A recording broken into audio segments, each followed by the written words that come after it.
Okay, this is a brief tutorial on the song In Time by Mark Colley. It's actually a pretty easy song here. The song is in drop D tuning. Now there are only 3 chords that you really need to use for this song. It's the D minor, G major, but he plays it a certain way since it's in drop D. You're using your ring finger on the 5th fret of the 6th string and your index finger on the 3rd fret of the 1st string, and strumming everything. Now the only other thing you need to keep in mind is that you want to use your ring finger to mute the 5th string here, so all together it sounds like this.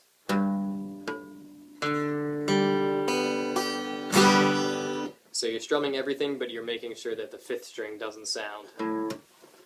The last chord you need is going to be an A minor.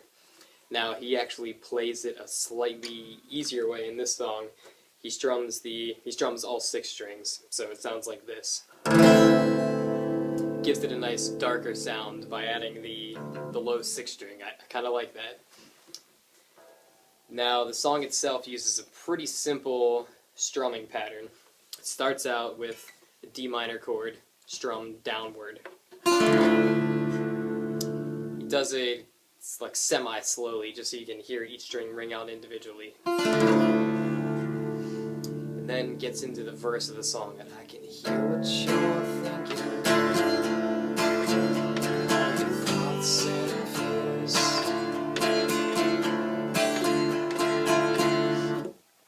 Now that strum pattern is fairly straightforward.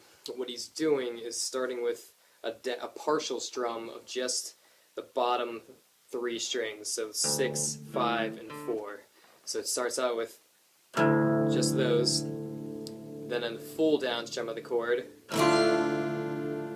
then back to the partial strum, and now 3 full strums of the chord going up, down, up.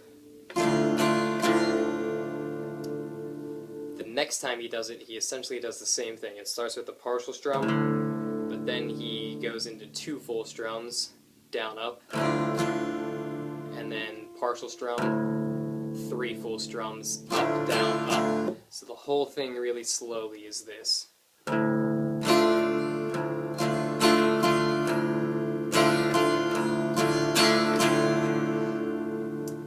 He basically just repeats that pattern the whole time.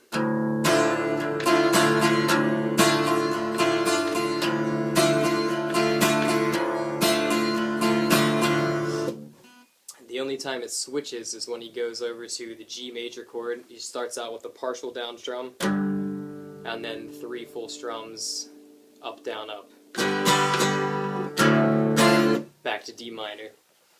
The only other real change he uses is he'll pause briefly on the G chord to sing a line, and he also he switches to the A minor at the end of the line, but in time your time will be no more. But in time your time will be no more. It's basically just doing the same thing there. It's a full strum of the A minor chord like that. Alright, I'll get to the solo here in the next video.